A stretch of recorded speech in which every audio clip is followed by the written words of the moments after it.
আলোচিত সমালোচিত নায়িকা পরীমনির 1 বছরের মেয়ে সন্তানকে খাবার খাওয়ানোকে কেন্দ্র করে চলতি মাসে গৃহকর্মীকে মারধরের অভিযোগ ওঠে। এই ঘটনায় ভুক্তভোগী পিঙ্কি আক্তার ঢাকার ভাটারা থানায় সাধারণ ডায়েরি করেছিলেন। এবার পরীমনিকে 1 নম্বর আসামি করে এবার আদালতে সরাসরি মামলা করেছেন তার বাসার গৃহকর্মী পিঙ্কি আক্তার। অভিযোগে নাম আছে সঙ্গীতশিল্পী শেখ সাদিরও।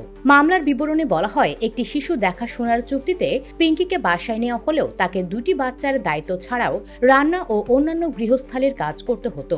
গত 2 এপ্রিল পরীমনি নাকি মেকআপ রুম থেকে মাদক সেবন করে এসে বাচ্চার জন্য দুধ তৈরি করা নিয়ে পিঙ্কির ওপর চড়াও হন। আদালতে দায়ের করা অভিযোগে বলা হয়েছে, তুই আমার বাচ্চার জন্য দুধ কেন বানাচ্ছিস? এখন তুই ওকে সলিড খাবার দিবি। এ বলেই অকথ্য ভাষায় গালাগাল শুরু করেন নায়িকা। পরিস্থিতি হাতাহাতিতে গড়ায়। পিঙ্কি জানান তাকে মারধর করা হয়। এই ঘটনার পরদিন 3 এপ্রিল পিঙ্কি ভাটারা থানায় সাধারণ ডায়েরি করেন। তবে পুলিশ নাকি সহযোগিতা করেনি। তাই আইনজীবীর পরামর্শে শেষমেশ তিনি আদালতের শরণাপন্ন হন। ঘটনার বিষয়ে এখন পর্যন্ত পরীমনির কোনো আনুষ্ঠানিক বক্তব্য না মিললেও এর আগে তিনি বলেছিলেন, এই অভিযোগের কোনো সত্যতা নেই, এটি সম্পূর্ণ মিথ্যা।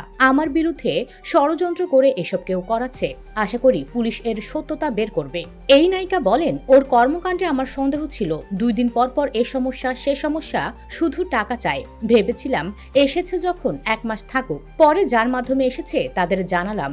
ওকে যখনই বিদায় হতে বললাম কান্নাকাটি শুরু করলো। পরে 1 মাসের বেতন 20,000 টাকা, ঈদের বোনাস, সালামি, নতুন কাপড় দিয়ে বিদায় হতে বললাম।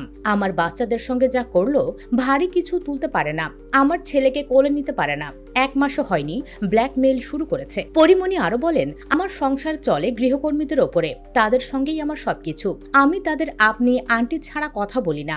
এত বছর ঢাকা শহরে থাকি, আমার গৃহকর্মী, গাড়ি চালক কাউকে বদলাতে হয়নি। কারো পক্ষ থেকে কোনো অভিযোগ ওঠেনি। 4 থেকে 5 দিনের জন্য একজন এসে অভিযোগ করা তো সন্দেহজনক। সে অসহায়ত্ব দেখালো বটে, কিন্তু সে খুব স্মার্ট। নিশ্চয়ই ওর পেছনে কেউ আছে।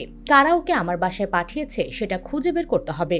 আমার বাসার লোকদের সঙ্গে সে গল্প করেছে। ওর বন্ধু নাকি নাহিদ ইসলামের বন্ধু। কার কার সঙ্গে ফোনে কথা বলতো, কাকে কাকে ছবি পাঠাতো, এসব তদন্ত করলেই সব বেরিয়ে যাবে।